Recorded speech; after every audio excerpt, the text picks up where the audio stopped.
Hello friends, welcome you all. आज हम vision IAS के 3 सितंबर वाले डेली करंट अफेयर्स डिस्कस करेंगे। डिस्कस करने से पहले जैसा कि आपको पता है, we are discussing the map revision series और अभी हम लोग इंडियन मैप की सीरीज चला रहे हैं जिसमें कुछ इंपॉर्टेंट फैक्ट्स एंड फिगर्स जो हमें ऑब्जर्व करने हैं वो हम देख रहे हैं। और मैप को देखते समय आपको भी अपने मैप खोल लेने चाहिए और ऑब्जर्व करने चाहिए सो दैट जो आपका ऑब्जर्वेशन है वो इंक्रीज हो, क्योंकि मैप का प्रैक्टिस आपको तभी होगा जब आप मैप को बार बार देखोगे अपने स्क्रीन पर, चाहे अपने टेक्स्ट बुक में बार बार देखोगे, उसे पेंसिल से अंडरलाइन करोगे, तब जाके आपको मैप की पकड़ बनेगी। ठीक है, तो ऐसा नहीं कि आपको सिर्फ देखना है, आपको एक बार अपने मैप पर, चाहे वो आपका कोई रफ मैप ही क्यों ना हो, आप उसको एक बार हाईलाइट जरूर करें, है ना। बॉर्डर को हाईलाइट जरूर करें सो दैट जो आपका क्लियरिटी है वो अच्छे से देखने को मिले। ठीक है, जैसे फॉर एग्जांपल ये आप यहाँ पर देख रहे हो, अगर इसे हाईलाइट करेंगे तो आराम से आपको ऑब्जर्वेशन पता चलेगा, आराम से आपको क्लियरिटी भी आएगी। ठीक है, तो बेसिकली आपको पॉलिटिकल मैप्स डाउनलोड कर लेने चाहिए और उसका प्रिंट आउट निकाल लो, 4-5 प्रिंट आउट, और उसके बाद आराम से उसको प्रैक्टिस कर सकते हो। हालांकि अगर आप प्रीलिम्स 2021 के लिए दे रहे हो तो उतना टाइम नहीं है, आप स्क्रीन पर ही ऑब्जर्व कर सकते हो, इसमें कोई दिक्कत नहीं होगी। ठीक है, लेकिन आपको याद रखना है, बार बार आप प्ले कर सकते हो वीडियोस को सो दैट आपकी रिवीजन हो जाए और दिमाग में बैठ जाए। ठीक है, सो आज हम लोग कंटिन्यू करेंगे अपने इंडियन मैप सीरीज को, जिसमें हम लोग कल पॉलिटिकल मैप डिस्कस कर रहे थे और अब तक हम लोगों ने कहीं ना कहीं जो कुछ इंपॉर्टेंट हिमालयन स्टेट्स थे as well as north eastern state उसको डिस्कस किया था। ठीक है, और आप देख सकते हो हमने लद्दाख, जम्मू एंड कश्मीर, इन सबको डिस्कस कर लिया था, हिमाचल प्रदेश, उत्तराखंड, अरुणाचल प्रदेश एंड जो हमारा नॉर्थ ईस्टर्न स्टेट था उन सबों को डिस्कस कर लिया था। आज हम कंटिन्यू करेंगे, कुछ इंपॉर्टेंट स्टेट्स के बारे में जानेंगे क्योंकि वो सब कुछ महत्वपूर्ण है, पूछ लिए जाएंगे। सबसे पहले हम वेस्ट बंगाल की तरफ चलते हैं। वेस्ट बंगाल कैपिटल क्या है वेस्ट बंगाल का? कोलकाता। ठीक है, और सबसे पहले हम डिमार्केट करते हैं, आपको भी ध्यान से देखना है, पहले वेस्ट बंगाल को और ज्यादा जूम इन करते हैं। ठीक है, तो हमने भारत का मैप तो देखा ही देखा, अब हम वेस्ट बंगाल की तरफ चलते हैं। देख लो, बॉर्डर को डिमार्केट कर रहे हैं, अच्छे से ऑब्जर्व करना है आपको। इधर से चलना शुरू किया, ठीक है, सिक्किम पहुंचा, सिक्किम बॉर्डर टच कर रहा है अल्टीमेटली, उसके बाद बिहार पहुंचा, बिहार बॉर्डर टच कर रहा है, आराम से मन नहीं लगा झारखंड पहुंच गया, उसके बाद आपका मन नहीं लगा तो ओडिशा भी पहुंच गया, ओडिशा भी है यहाँ पर, देख लो ध्यान से। ठीक है, ओडिशा टच कर रहा है, तो यहाँ मन नहीं लगा तो ओडिशा पहुंच गया अल्टीमेटली। वहां पर भी मन नहीं लगा तो पता चला बीच भी है, यानी कि समुद्र भी है, समुद्री तट पर भी पहुंच गया, आराम से मजा मस्ती करने लगे, तो वहां पर कुछ राहत मिली आराम से। उसके बाद फिर चलना शुरू किया। ठीक है, उसके बाद देखा कि अच्छा हमारा पड़ोसी देश भी बांग्लादेश मौजूद है, तो उससे भी थोड़ा भेंट कर लिया। ठीक है, उसके बाद चलता गया चलता गया चलता गया और अल्टीमेटली अपने इनिशियल पॉइंट और डेस्टिनेशन पॉइंट पर पहुंच गया। ठीक है, तो ये जो एरिया हमने डिमार्केट किया ब्लू कलर से, आप जो देख रहे हो क्या है ये है आपका वेस्ट बंगाल। ठीक है, और हाँ, एक और पड़ोसी देश से मिले थे हम लोग यहाँ पर, भूटान से। ठीक है, एक और पड़ोसी देश से यहाँ पर हम मिले थे, नेपाल से। ठीक है, तो ये 3 पड़ोसी देश से हमने बैक टू बैक मिला। किसने मिला? वेस्ट बंगाल ने मिला। ठीक है, तो यहाँ पर आप देख सकते हो, एक क्लियरिटी नजर आ रही होगी कि 3 इंटरनेशनल स्टेट या फिर 3 नेशन की बात करो तो वो बॉर्डर कर रही है वेस्ट बंगाल को। ठीक है, और आपका अगर इंडियन स्टेट की बात करें तो एक तरफ बिहार, एक तरफ झारखंड, एक तरफ उड़ीसा, एक तरफ आपका सिक्किम, एक तरफ आपका असम बॉर्डर कर रहा है। ठीक है, और कुल मिलाकर आपका 1 state, 2 state, 3 state, 4 state and 5 state border कर रहे हैं। तो 5 स्टेट हो गए प्लस 3 आपके इंटरनेशनल नेशन हो गए, कुल मिलाकर 8 आपका स्टेट प्लस नेशन बॉर्डर कर रहा है। ठीक है, आपको डिमार्केट याद रखना है तो आप ऐसे रख लो, 5 में आपका ये जो आपका बिहार, झारखंड, उड़ीसा, सिक्किम और असम, ये आपका तो बॉर्डर कर ही रहा है। और अल्टीमेटली 3 जो आपके इंटरनेशनल नेशन है, बांग्लादेश, नेपाल और भूटान। नेपाल में कंफ्यूजन हो जाएगा, नेपाल को अच्छे से याद रखना है, नेपाल भी बॉर्डर करता है, भूटान भी बॉर्डर करता है। याद क्या रखना है? मेघालय, जी हाँ, मेघालय बॉर्डर नहीं करता है वेस्ट बंगाल से, ये कंफर्मिटी आपको याद रखनी है, मेघालय बॉर्डर नहीं करता है वेस्ट बंगाल से। ठीक है, सो दैट आपको कंफ्यूजन ना रहे, आप देख सकते हो मेघालय यहाँ पर आपका बॉर्डर नहीं कर रहा है। ठीक है, देख लो यहाँ पर मेघालय बॉर्डर नहीं कर रहा है, यहीं से आपका घूम जा रहा है मेघालय। ठीक है, तो इस कंफ्यूजन में मत रहना कि मेघालय बॉर्डर करता है, ऑप्शन में मेघालय जरूर रहेंगे। ठीक है, तो ये हमने वेस्ट बंगाल को डिस्कस किया और वेस्ट बंगाल के कैपिटल को डिस्कस किया, ये है आपका कोलकाता। ठीक है, अब चलते हैं राजस्थान की तरफ। तो अभी हम लोग वेस्ट बंगाल से कहाँ जाएंगे, राजस्थान की तरफ, है ना। तो राजस्थान को पकड़ते हैं, ठीक है। तो राजस्थान पहुंचा, यहाँ पर घूमा टहला मस्ती से, फिर अपने पड़ोसी राज्य से मिला, गुजरात से, ठीक है। और यहाँ घूमते फिरते समय पड़ोसी देश पाकिस्तान भी मौजूद है, आराम से यहाँ पर बातें चीतें की और अल्टीमेटली फिर चलना शुरू किया और मध्य प्रदेश पहुंचा आराम से, है ना। तो मध्य प्रदेश से भी आपका बॉर्डर टच हो रहा है, तो मध्य प्रदेश से भी बातें की, क्या हाल चाल है भाई साहब, सब कुछ ठीक ठाक। वहां से बात करके आराम से हम लोग फिर उत्तर प्रदेश की दिशा की तरफ चलते हैं। उत्तर प्रदेश में मिल गए, फिर वहां पर भी हमने बातचीत की, भाई साहब सब कुछ ठीक चल रहा है ना।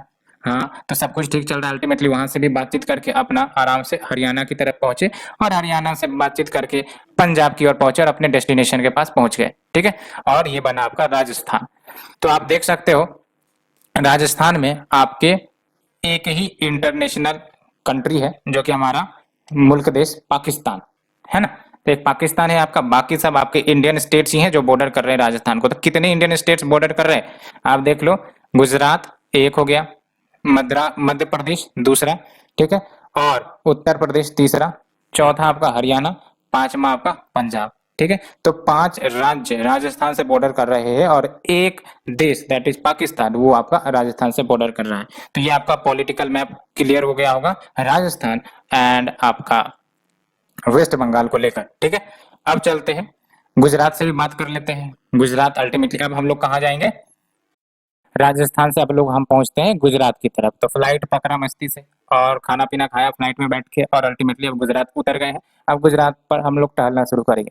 तो आप देख सकते हो गुजरात पर टहलना जैसा ही शुरू किया पाकिस्तान नजर आ गया, है ना। नॉर्थ में पाकिस्तान आ गया, फिर उनसे मुंह फेरा, बोला भाई साहब तेरे से क्या बात करनी, तेरे से नहीं बात करेंगे। फिर आगे बढ़ा, अल्टीमेटली फिर देख लो गुजरात के तटों पर टहला मैंने और अल्टीमेटली फिर महाराष्ट्र से बातचीत की, क्या हाल चाल है भाई साहब। यहाँ से टहलने के बाद आराम से फिर आप देख सकते हो मध्य प्रदेश से भी बातचीत की थोड़ी सी, ठीक है, क्योंकि थोड़ा सा ही बॉर्डर टच हो रहा है तो भाई साहब थोड़े से ही समय हमने बिताए और अल्टीमेटली फिर आगे बढ़ गए। फिर हमने राजस्थान से बातचीत की, क्योंकि अभी राजस्थान ने मेरे से बातचीत की गुजरात से, तो गुजरात भी राजस्थान से बात जरूर करेगा। तो इस प्रकार से आपका गुजरात का बॉर्डर कंप्लीट हो गया, ठीक है। गुजरात का कैपिटल गांधीनगर है और अल्टीमेटली अगर बॉर्डरिंग नेशन की बात करें तो एक इंटरनेशनल नेशन आपको आराम से मिल जाएगी। कौन है भाई साहब, एक ही है धरती पर, पाकिस्तान, ठीक है। उससे गुजरात का बॉर्डर मिलता है, हालांकि दिल नहीं मिलते लेकिन बॉर्डर मिलता है, ठीक है। तो यहाँ आपका गुजरात पाकिस्तान से बॉर्डर कर रहा है। और अगर राज्य की बात करें तो एक आपका महाराष्ट्र, ठीक है, दूसरा मध्य प्रदेश, तीसरा राजस्थान। तो यहाँ पर आप देख लो तीन ही राज्य मिल रहे हैं, तीन राज्य और एक आपका पाकिस्तान जो कि आपका देश है, ठीक है। तो राजस्थान, गुजरात और पंजाब, ठीक है, राजस्थान गुजरात और आपका पंजाब और जम्मू एंड कश्मीर, ठीक है। वैसे तो जम्मू एंड कश्मीर यूटी है, लेकिन राज्य की बात करें तो गुजरात, राजस्थान और पंजाब, ये तीन ही ऐसे राज्य हैं जो पाकिस्तान से बॉर्डर करते हैं। और अगर यूटी की ही बात कर ले तो ओनली आपका Jammu and Kashmir and Ladakh UT है जो सिर्फ पाकिस्तान से बॉर्डर करता है। हालांकि लद्दाख आपका अफगानिस्तान से भी बॉर्डर करता है, ठीक है। तो ये हमने देखा, हमने गुजरात को भी समझ लिया, राजस्थान को भी समझ लिया। और टहलना चाहते हैं क्या, जी हाँ, एक राज्य और टहलते हैं, प्यारा मध्य प्रदेश के पास पहुंचते हैं, ठीक है। तो मध्य प्रदेश को पहुंचने से पहले हम लोग मध्य प्रदेश को क्लीन करते हैं, क्योंकि स्वच्छता का प्रचार हर जगह होना चाहिए। तो हम लोगों ने क्लीन कर दिया। अब क्लीन करने के बाद हम लोग मध्य प्रदेश पहुंचेंगे तो देख सकते हो आप राजस्थान से गुजरात, गुजरात से आपका डायरेक्ट मध्य प्रदेश, ठीक है। तो मध्य प्रदेश को हम लोग शुरुआत करते हैं राजस्थान के बॉर्डरिंग नेशन से। तो आराम से यहाँ से बॉर्डर कंप्लीट किया, राजस्थान से बातचीत किया, उसके बाद गुजरात से थोड़ा सा बातचीत किया आराम से, फिर महाराष्ट्र से लंबे समय तक बात किया, उसके बाद छत्तीसगढ़ से भी बात किया, क्या हाल चाल है भाई साहब, उसके बाद यूपी से भी बात कर लिया, ठीक है। और आराम से आपका ये बॉर्डर मध्य प्रदेश का कंप्लीट हो गया। मध्य प्रदेश का कैपिटल भोपाल है। और अब यहाँ पर एक बात देख रहे होंगे कि यहाँ पर कोई भी इंटरनेशनल बाउंड्री शेयर नहीं हो रहा है मध्य प्रदेश का किसी देश के साथ, ओनली राज्य हैं जो बॉर्डर शेयर कर रहे हैं। तो कौन कौन से राज्य है भाई साहब, एक है आपका राजस्थान, दूसरा है उत्तर प्रदेश, तीसरा है आपका छत्तीसगढ़, चौथा है आपका महाराष्ट्र, पांचवा है आपका गुजरात, ठीक है। तो मध्य प्रदेश से 5 राज्य शेयर हो रहे हैं, ठीक है। तो ये हमने डिस्कस किया, ठीक है। और मध्य प्रदेश भी कंप्लीट हो गया। अब आज का सफर यहीं रोकते हैं, क्योंकि काफी ज्यादा टहल लिए है, थकावट भी हो गई है और आगे हमें करंट अफेयर्स भी करने हैं, इसलिए आज इस मैप सीरीज को यहीं पर रख रहे हैं, बाकी नेक्स्ट दिन हम लोग ट्रेवलिंग करेंगे, ठीक है। तो चलिए शुरू करते हैं हम अपने आर्टिकल की तरफ। तो पहला आपका health minister reviews progress in fight against TB in country, है ना। तो टीबी को एलिमिनेट करने के लिए अथक प्रयास किए जा रहे हैं और इस समय आपका हेल्थ मिनिस्टर ने रिव्यू किया है कि आखिरकार टीबी से लड़ने के लिए क्या क्या चीजें चल रही है अभी। तो आप देख लो, हेल्थ मिनिस्टर ने हाई लेवल मीटिंग शेयर करी है to review the launch of Jan Andolan against TB, जिसमें आपका एडवोकेसी, कम्युनिकेशन, सोशल मोबिलाइजेशन, इन सब पर आपका फोकस किया जाएगा। और सारे स्टेट्स एंड यूटीज सब टीबी प्रोग्राम प्लान पर वर्क कर रहे हैं सो दैट इस मूवमेंट को, that is Jan Andolan against TB, इस मूवमेंट को सपोर्ट करे और जो एक ऑब्जेक्टिव सरकार ने तय करी है, that is eliminate TB by 2025, इस टारगेट को अचीव किया जा सके, which is 5 year ahead of sustainable development goal 2030 target. 2030 के तहत हमें वर्ल्ड लेवल पर टीबी एलिमिनेट करना है, लेकिन हम प्रयास में है कि बाय 2025 हमारा टीबी भारत के इस जन्मभूमि से कंप्लीटली खत्म हो जाए। और अगर हम बात करें टीबी के बेसिक्स की, तो टीबी आपका वायरस से नहीं, बैक्टीरियम से काउज होता है, बैक्टीरिया से काउज होता है। उस बैक्टीरिया का नाम है आपका माइकोबैक्टीरियम ट्यूबरकुलोसिस और ये ज्यादातर लंग्स को अफेक्ट करती है। क्या ये कम्युनिकेबल डिजीज है? बिल्कुल हाँ, ये कम्युनिकेबल डिजीज है। छींकने से, खांसने से किसी दूसरे व्यक्ति में स्प्रेड हो सकता है ना, पर्सन टू पर्सन स्प्रेड होते हैं वाया एयर। एंड ये आपका ऐसा नहीं है कि सिर्फ लंग्स को ही अफेक्ट करेंगे, it can also affect other parts of body, चाहे वो आपका किडनी हो, स्पाइन हो, ब्रेन हो। और 2019 में, यानी कि एक डाटा के अनुसार 2019 में 87% ऑफ न्यू टीबी केसेस आपका 30 हाई टीबी बर्डन कंट्रीज में देखने को मिला है ना। तो 30 टीबी हाई बर्डन कंट्रीज में, जिसमें से एक इंडिया भी शामिल है ना, वहां पर आपको 87% ऑफ न्यू टीबी केसेस देखने को मिले। और उसमें से भी क्या, 8 कंट्रीज आपका 2/3 ऑफ न्यू टीबी केसेस के लिए रेस्पॉन्सिबल है, जिसमें इंडिया भी शामिल है। और क्या टीबी प्रिवेंटेबल है, क्यूरेबल है? बिल्कुल हाँ, ये क्यूरेबल भी है, प्रिवेंटेबल भी है। और कुछ इंपॉर्टेंट ड्रग्स जो आपको याद रखने हैं, क्योंकि पूछ लिए जाते हैं, आइसोनियाजिड, रिफामासिन, इथमाबिटोल एंड पायराजिनामाइड, ये 4 ऐसे एंटीमाइक्रोबियल ड्रग्स हैं जो टीबी के ट्रीटमेंट के लिए अप्रूव किए गए हैं। अब बात करते हैं इंडिया का क्या इनिशिएटिव लिया गया है। सबसे पहली बात, revised national tuberculosis control programme, उसको रिनेम करके नेशनल ट्यूबरकुलोसिस एलिमिनेशन प्रोग्राम रखा गया है। दूसरा, ऑनलाइन निक्षय प्लेटफॉर्म भी तैयार किया गया है जो ट्रैक करता है टीबी पेशेंट्स को अक्रॉस द कंट्री। ये याद रखना है, Nikshay platform often seen in news is related to what, is related to TB management in India, ठीक है। एंड निक्षय पोषण योजना भी चलता है और इसके तहत फाइनेंशियल हेल्प दी जाती है to the TB patients for their treatment. And we have the TB हारेगा देश जीतेगा कैंपेन, ठीक है। तो ये हमने कुछ बेसिक्स के बारे में जाना। Let's move to the next article. Account aggregator system launch करी गई है to bolster the lending ecosystem, bolster यानी कि boosting the lending system ecosystem. तो देख लो, इंडिया ने अनवेल करी है अकाउंट एग्रीगेटर सिस्टम को, जो आपका डाटा शेयरिंग सिस्टम होगा, जिसका ऑब्जेक्टिव यही है कि जो इन्वेस्टिंग एंड क्रेडिट है उसको रिवोल्यूशनाइज किया जाए भारत में। और अगर हम बात करें अकाउंट एग्रीगेटर की, तो ये आपका फाइनेंशियल एंटिटी होगा जो ऑब्टेन करती है एज वेल एज कंसोलिडेट करती है सारे फाइनेंशियल डाटा को किसी भी इंडिविजुअल का, एंड उसी डाटा को प्रेजेंट किया जाता है इन द मैनर जो अलाउ करेंगे किसे, रीडर को, कि वो आसानी से अंडरस्टैंड करे, एनालाइज करे जो भी डिफरेंट फाइनेंशियल होल्डिंग्स है किसी व्यक्ति का, है ना। तो इसके मतलब जो फाइनेंशियल डिटेल्स है कि कहाँ लोन ले रखा है, क्या है, इन सब के बारे में आपको जानकारी ये आराम से प्रदान करेगा। 2016 में आरबीआई एक्ट 1934 के तहत आरबीआई ने रिलीज किया non banking financial company account aggregator direction 2016, जिसमें आपका अकाउंट एग्रीगेटर को स्पेशल क्लास ऑफ एनबीएफसी के रूप में डिक्लेयर किया गया था under section 45I of RBI act. और इसके तहत इनको फंक्शन दिया गया कि ये इनेबल कर सकते हैं easy sharing of financial data and inbuilt consent framework for users, ये भी प्रोवाइड करी गई थी। बात करते हैं सिग्निफिकेंस क्या है, तो जो फॉर्म्स हैं वो आसानी से एसेस कर सकेंगे क्या, timely quantitative and qualitative data किसी भी इंडिविजुअल का, जो कहीं ना कहीं उसे मदद करेगा किस चीज में, स्मॉल बिजनेसेस के क्रेडिट वर्दीनेस के बारे में जानने का, कि इसको हम लोन अगर देंगे तो क्या ये चुका भी पाएगा कि नहीं, क्या 50 जगह से इसने लोन तो नहीं लेकर रखा है ना। तो ये जो क्रेडिट वर्दीनेस है उसको एसेस करने में डेफिनेटली मदद करेगा, ठीक है, timely as well as qualitatively. And साथ ही साथ रिकमेंड करेगा wealth management product for an individual, tailor and insurance policy for a family, है ना। तो इंश्योरेंस पॉलिसी भी किसी फैमिली के लिए ये सजेस्ट कर सकता है। एंड ये याद रख सकते हो, no other country in the world जिन्होंने डेवलप किया है such thorough data sharing framework को, जिसको डिप्लॉय किए जाएंगे to cover over 50 million businesses and it will also cover a billion people, है ना। और आप देख सकते हो जो आपका बेसिक अंडरस्टैंडिंग की बात करें तो account aggregator by RBI, SEBI, PFRDA, IRDA, ये सब क्या करेंगे, फैसिलिटेट करेंगे कंसेंटेड शेयरिंग। जाहिर सी बात है कंसेंटेड होना जरूरी है ना। जो भी फाइनेंशियल इन्फॉर्मेशन है कंपनी की या फिर इंडिविजुअल को रियल टाइम में एंड रिक्वेस्ट किया जाएगा, डाटा के कंसेंट लिया जाएगा तभी तो शेयर होगी, अदरवाइज प्राइवेसी वायलेशन हो जाएगी। और जो भी शेयर की जाएंगे उसका इंक्रिप्शन डाटा फ्लो होना चाहिए, नहीं तो फिर हैकिंग हो जाएगी, फिर सारा चीज ओपन हो जाएगा, जो बदमाश जो साइबर अटैकर्स होते हैं वो फायदा उठा सकते हैं। तो आप देख सकते हो financial data access fiduciary NBFC account aggregator ही कहे जा रहे हैं इसको। और क्या क्या आपका फाइनेंशियल इंफॉर्मेशन प्रोवाइडर्स, बैंक कौन कौन से हैं आपके फाइनेंशियल इंफॉर्मेशन प्रोवाइडर, बैंक है ये आपको प्रोवाइड कर सकते हैं उन इंडिविजुअल के बारे में, mutual fund house, insurance provider, tax या जीएसटी प्लेटफॉर्म। एंड जो यूजर है देख सकते हो financial information user, flow based credit, personal finance management के लिए, वेल्थ मैनेजमेंट के लिए, रोबो एडवाइजर्स, ये सब कुछ आपके ये कंपोनेंट है। ठीक है, तो ये हमने समझा अकाउंट एग्रीगेटर सिस्टम को, ठीक है, अकाउंट एग्रीगेटर को भी समझा।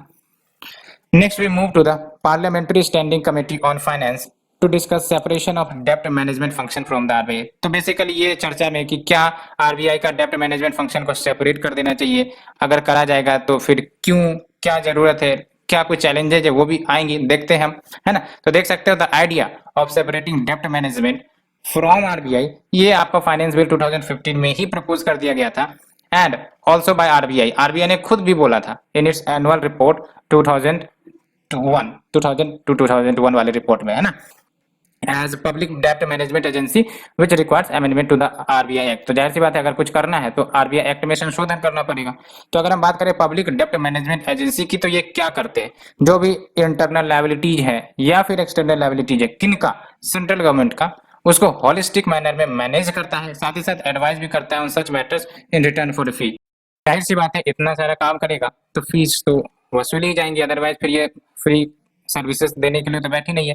एंड इंटरिम अरेंजमेंट के रूप में गवर्नमेंट ने बेसिकली पब्लिक डेप्ट मैनेजमेंट सेल एस्टैब्लिश कर दिया था डेप्ट मैनेजमेंट के लिए, वो भी अंडर आरबीआई, है ना, लेकिन इंडिपेंडेंट एजेंसी दी गई थी इनको जिसमें एडवाइजरी पावर था, इनके पास एडवाइज कर सकते थे, ठीक है। तो अभी देख सकते हो अंडर आरबीआई था, लेकिन अभी चर्चा में कि इसको अलग किया जाए, ठीक है, डेप्ट मैनेजमेंट के लिए। अब बात करते हैं कि क्यों सेपरेट करने की जरूरत है आरबीआई से फ्रॉम द पब्लिक डेप्ट मैनेजमेंट एजेंसी को, ठीक है।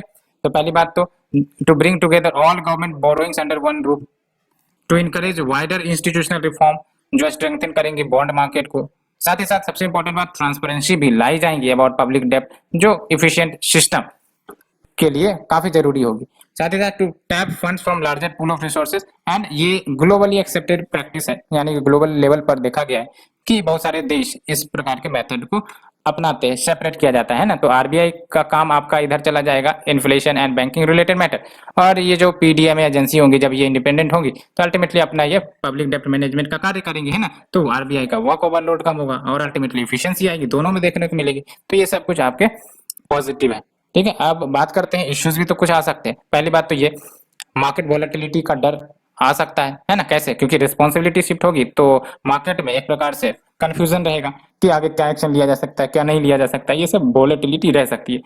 और भी अगर इश्यूज की बात करें तो कॉन्फ्लिक्ट ऑफ इंटरेस्ट हो सकता है, किसके किसके बीच, बिटवीन गवर्नमेंट, बिकॉज गवर्नमेंट आपका ऑनर ऑफ बैंक्स भी होते हैं क्योंकि बहुत सारे बैंक्स आपके नेशनलाइज है, एंड दूसरा आपका इश्यूअर ऑफ डेप्ट and doubt over capability of PDMA against the RBI. तो बेसिकली आरबीआई हो सकता है कि अभी बहुत अच्छा काम कर रहा हो, लेकिन पीडीएमए के बारे में हमें पता नहीं है कि अगर वो इंडिपेंडेंट होगा तो कितना अच्छा काम करना पड़ेगा। कहने का मतलब ये है कि there is a risk associated with it. So ये हमने थर्ड आर्टिकल डिस्कस किया। Let's move to the fourth one. New development bank initiates membership expansion extends the global outreach. तो देख सकते हो ये जो आपका न्यू डेवलपमेंट बैंक है, इन्होंने United Arab Emirates, Uruguay and Bangladesh इन सबको अप्रूव किया है as its first new member countries के रूप में, ठीक है। तो न्यू डेवलपमेंट बैंक तो आपने सुना ही होगा, है ना। अब जो है अप्रूवल मिल चुकी है कि आपका यूएई, यूरुग्वे और आपका बांग्लादेश ये आपका न्यू मेंबर कंट्रीज हो सकते हैं। तो देख लो एनडीबी बोर्ड ऑफ गवर्नर्स ने ये नेगोशिएशन स्टार्ट किया था सो दैट अपने मेंबरशिप को ये एक्सपेंड करना चाहते थे। 2020 में ये शुरुआत हुई थी, और ये जो आपका एनडीबी मेंबरशिप एक्सपेंशन है ये बेसिकली बैंकों के स्ट्रेटजी के अनुसार है to be positioned as a premier development institution for emerging economy। और अगर हम बात करें न्यू डेवलपमेंट बैंक की बेसिक्स की, तो देख सकते हो न्यू डेवलपमेंट बैंक का हेडक्वार्टर कहाँ है, शंघाई, ठीक है, शंघाई में है, ठीक है, बीजिंग में नहीं है। और ये आपका मल्टीलेटरल डेवलपमेंट बैंक है। बैंक का काम तो वही होता है भाई साहब की जो देश है उनको लोन दे दे, ठीक है, जरूरत के समय। और ये एनडीबी की नींव रखी गई थी, आपको याद रखना है, 6th ब्रिक्स समिट में। तो ये आपका ब्रिक्स का ये न्यू डेवलपमेंट बैंक है, पहली बात तो यही याद रखनी है ना। तो ब्रिक्स का ही है आपका न्यू डेवलपमेंट बैंक, लेकिन फर्स्ट ब्रिक्स समिट में नहीं बल्कि 6th ब्रिक्स समिट में रखी गई थी। और ब्रिक्स के नेशन की बात करें तो Brazil, Russia, India, China, south Africa है, ठीक है, 6 नेशन है। और फोर्टलेजा 2014 में, फोर्टलेजा में ही हुआ था बेसिकली, इसलिए इसको फोर्टलेजा डिक्लेरेशन भी कहते हैं। फोर्टलेजा डिक्लेरेशन से आपका न्यू डेवलपमेंट बैंक निकल कर आया था। और ऑब्जेक्टिव यही है कि funding sustainable development projects in the BRICS nation. And NDB को ये ऑथोराइज्ड कैपिटल की बात करें तो $100 बिलियन का ऑथोराइज्ड कैपिटल है, जो ओपन है for subscription by members of United Nation, ठीक है। और 2018 में इसको ऑब्जर्वर स्टेटस भी मिल चुका है यूनाइटेड नेशन जनरल असेंबली का, ठीक है। और इंडिया अभी आपका चेयर कर रहा है ब्रिक्स ग्रुपिंग को फॉर द 2021 ईयर।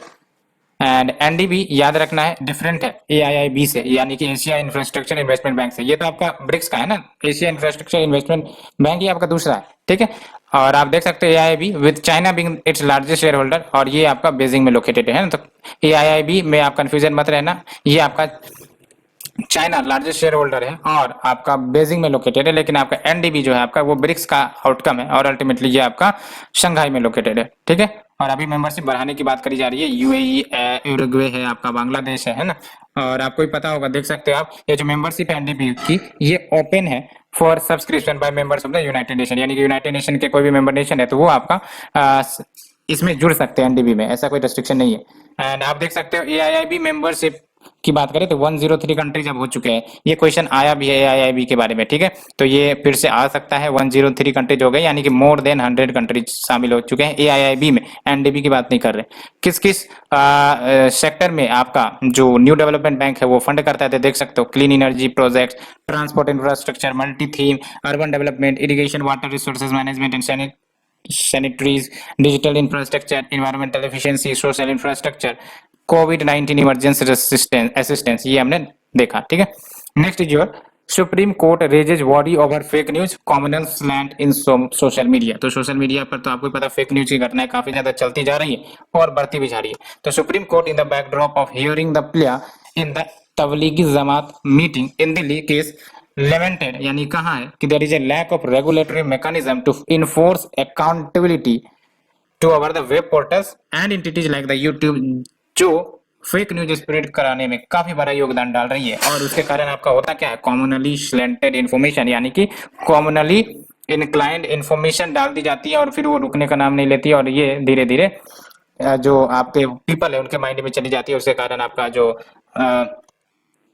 स्टेबिलिटी है वो दिक्कतें करती है, ठीक है, कॉमनल हार्मोनी पर इफेक्ट पड़ता है, कहने का मतलब ये है। एंड अर्लियर सुप्रीम कोर्ट ने in the Tahseen S Poonawalla versus union of India case in 2018 government को डायरेक्ट करा था कि वो ऐसे मैसेजेस को कर्ब करे on the social media platform जो mob violence and lynching spread करने में रोल निभाते हैं।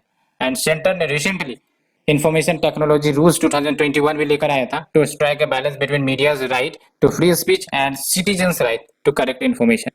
क्या की हाईलाइट है इस रूल के, पहली बात तो first originator of the information को आइडेंटिफाई करो। ये काफी इंपॉर्टेंट होता है फेक न्यूज या फिर सोशल मीडिया पर जो गलत इन्फॉर्मेशन डाले जाते हैं, कि हमको फर्स्ट ओरिजिनेटर को पकड़ना है, और उसी को पकड़ना काफी बड़ा चैलेंजिंग हो जाता है, ठीक है।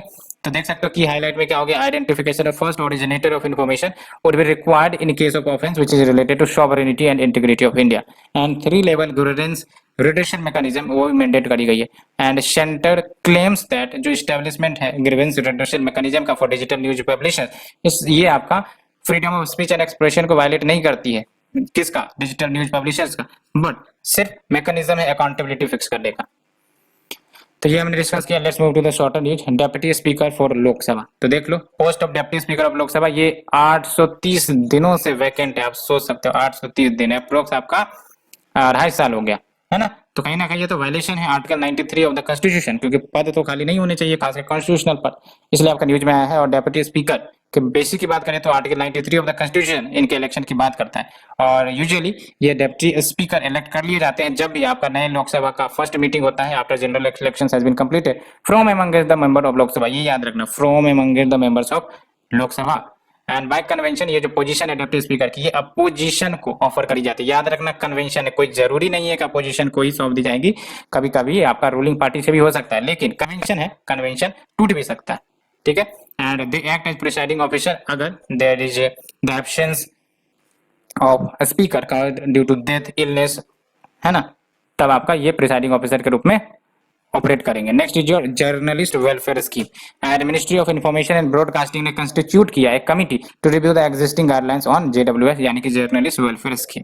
और जब हम बात करते हैं जर्नलिस्ट वेलफेयर स्कीम की, तो ये आपका one time ex gratia relief urgent basis पर देता है, किसको, जर्नलिस्ट और उनके फैमिलीज को। एंड देख लो up to 5 lakh assistance provided to the family अगर एक्सट्रीम हार्डशिप हो रहा है on account of death of the journalist. And ये कमिटी ऑल्सो एग्जामिन करेंगे the need for revision of quantum of ex gratia payment, यानी कि इस पेमेंट का रिव्यू किया जाएगा, ठीक है, as well as other cases under the JWS. And ये आपका डिफरेंशिएशन और parity between accredited and non accredited journalist को भी ऑब्जर्व करेंगी for availing the benefits. Next is your credit bank and glue grant scheme. तो देख लो national education policy 2020 का implementation का ही एक पार्ट है। 40 सेंट्रल यूनिवर्सिटीज अब क्रेडिट बैंक यूज करेंगे as well as recently announce the glue grant scheme. क्या है ये आपका ग्लू ग्रांट स्कीम, इसे भी डिस्कस करेंगे। क्रेडिट बैंक क्या है इसे भी देखते हैं। तो क्रेडिट बैंक या फिर इसी को एकेडमिक बैंक ऑफ क्रेडिट कहा जाता है, ये और कुछ नहीं बल्कि एक डिजिटल बैंक होगा और ये क्रेडिट होल्ड करेगा जो अर्न करी जाती है किसी स्टूडेंट के द्वारा जब भी वो कोई कोर्स आपका एक्सेप्ट करेगा और उस कोर्स पर अपना स्टडी कंटिन्यू करेगा। और इससे बेनिफिट क्या होगा, स्टूडेंट्स को बेनिफिट मिलेंगे to select the best courses और कोर्सेस एज पर हर या हिज नीड्स और एप्टीट्यूड। और अगर हम बात करें ग्लू ग्रांट स्कीम की, तो ये आपका 9 सिटीज में इंप्लीमेंट करी जाएंगी so that education hubs develop किए जाए via sharing of resources and equipment among the same city institution, जिसमें स्टूडेंट्स की भी मोबिलिटी करवाई जा सकती है through an umbrella structure. Next is your Ramon Magsaysay award. बहुत दिन के बाद ये अवार्ड का न्यूज आया है, तो आप देख सकते हो Bangladeshi vaccine scientist that is doctor Firdausi Qadri and a micro finance pioneer from Pakistan that is Muhammad Amjad Saqib. ये 5 रेसिपिएंट्स में से एक थे जिनको रामन मगशे अवार्ड 2021 मिला, ठीक है। तो ये जो अवार्ड है ये 1957 में इस्टेब्लिश करी गई थी एंड इसको Asian version of Nobel prize भी रिगार्ड करा जाता है। और ये आपका नेम करा गया आफ्टर रामन मैगसे जो कि 3rd प्रेसिडेंट थे फिलीपींस के, ठीक है। फिलीपींस के बारे में हमने डिस्कस भी किया, आपका जो साउथ ईस्ट एशियन नेशन है वो, ठीक है। फिलीपींस का कैपिटल क्या है, मनीला, ठीक है। रैम से याद आ गया हिस्ट्री वाला, वो नहीं है रैम से मैकडोनाल्ड तो आपका कॉमनवेल्थ अवार्ड लेकर आया था जिसके तहत जो आपका जो लोअर कास्ट वाले जो थे SC ST उन सबों के लिए भी आपका ये अलाउ कर दिया गया था, सेपरेट इलेक्टोरेट था ना, तो गांधी जी ने अनशन किया था, उसके बाद पूना पैक्ट हुआ था, ये भी एक बार ध्यान में रख लो क्या। तो Ramon Magsaysay award foundation honours the individual या फिर ऑर्गेनाइजेशन इन एशिया जिन्होंने सोशल कंट्रीब्यूशन एक्टिविटीज किया है, एवरी ईयर दिया जाता है। And we have the blue straggler, ठीक है। और इंडियन रिसर्चर्स ने कैरीड आउट करी है first ever comprehensive analysis of blue straggler. And blue straggler ये आपका बिगर एंड ब्लूअर स्टार है जब बनती है, कब, when one star Yeats up another, ठीक है। एक स्टार जब दूसरे को खा जाएगा तो ये बिगर एंड ब्लूअर स्टार बनती है। एंड ये जो स्टार है प्राइमरली प्रेजेंट कहां पर है, older and massive star clusters में। And more than 54% of the blue stragglers ये कैसे बनती है, मास ट्रांसफर के माध्यम से from a close binary companion star, यानी क्लोज बाइनरी कंपेनियन स्टार जब एक दूसरे से मिलेंगे तो मास ट्रांसफर होगा, बिगर एंड ब्लूइश बनेंगे। And 30% are likely formed through collision of 2 star, ठीक है। एंड 10 से 16% are formed through interaction of more than 2 star. तो ये तरीके हैं आपके ब्लू स्ट्रैगलर के बनने के, ठीक है। Next is your climate finance leadership initiative CFLI। तो ये आपका इंडस्ट्री लेड इनिशिएटिव है जो प्राइवेट कैपिटल को अनलॉक करेगा सो दैट फाइनेंस कर सके इंडिया के लो कार्बन ट्रांजिशन की तरफ, ठीक है। और इसे लॉन्च किया गया है during 11th UK India economic and financial dialogue. And objective की बात करें तो ये ड्राइव करता है कैपिटल को into India through public private and multilateral initiative so that India को मदद कर सके to meet its 2025 Paris agreement. इसमें क्या बोला गया था, है ना, तो ये भी था कि ग्लोबल वार्मिंग को बढ़ने से रोकना है कितना, 2 डिग्री, और प्रयास करना है कि 1.5 डिग्री पर अटका दिया जाए, ठीक है। लेकिन एक और भी आपका INDC का टारगेट जो इंडिया ने रखा था कि रिड्यूस करेंगे emission intensity of GDP by 33 से 35% by 2030। And CFLI chair is held by UN Special Envoy on Climate Ambition and Solution. Next is your promoting cultivation of medicinal plants. तो देख सकते हो कैंपेन लॉन्च कर दी गई है by the national medicinal plant board, जो कि आपका मिनिस्ट्री ऑफ आयुष के अंतर्गत आता है एज ए पार्ट ऑफ आजादी का अमृत महोत्सव जो अभी सेलिब्रेट करी जा रही है। और कल्टीवेशन ऑफ मेडिसिनल प्लांट्स ये आपका किया जाएगा 75,000 हेक्टेयर्स ऑफ लैंड के ऊपर आने वाले एक साल में across the country. And mainly 5 species of plants को फोकस किया जाएगा। एक तो आपका नाइट फ्लावरिंग जैस्मिन होगा जिसको परिजत कहते हैं, गोल्डन एप्पल जिसको बेल कहते हैं, मरगोशा ट्री जिसको नीम कहते हैं, इंडियन जिनसेंग जिसको अश्वगंधा कहते हैं, एंड इंडियन ब्लैकबेरी जिसको जामुन कहते हैं, ठीक है। And the programme has been started from Saharanpur जो कि आपका यूपी में एंड पूना जो कि आपका महाराष्ट्र में। और बेनिफिट क्या होगा, तो इनकम ऑफ फार्मर्स को बढ़ाया जा सकेगा, साथ ही साथ ड्रीम ऑफ ग्रीन इंडिया उसको भी अचीव किया जा सकेगा। And we have the eat right station. तो देख लो रिसेंटली FSSAI इन्होंने अवार्ड किया है किसे, चंडीगढ़ रेलवे स्टेशन को ईट राइट स्टेशन सर्टिफिकेशन से, ठीक है। तो चंडीगढ़ आपका 5th स्टेशन है जिसको ये सर्टिफिकेशन मिली है, और ये आपका ईट राइट इंडिया का ही पार्ट है जो आपका FSSAI मूवमेंट चला रहा है। और ईट राइट स्टेशन इनिशिएटिव का ऑब्जेक्टिव देख लो आप, प्रमोशन ऑफ फूड सेफ्टी को प्रमोट करेगा, हाइजीन को प्रमोट करेगा at the static catering unit जो आपको रेलवे स्टेशन में मिलती है। एंड FSSAI ने इम्बार्क किया है लार्ज स्केल एफर्ट की ट्रांसफॉर्म करेंगे वो कंट्री के फूड सिस्टम को in order to ensure safe healthy sustainable food for all Indian. कैसे, ईट राइट इंडिया मूवमेंट के माध्यम से। And we have the places in news that is Bagram air base जो कि अफगानिस्तान में, अफगानिस्तान तो पूरा न्यूज में है आपको ही पता है, ठीक है।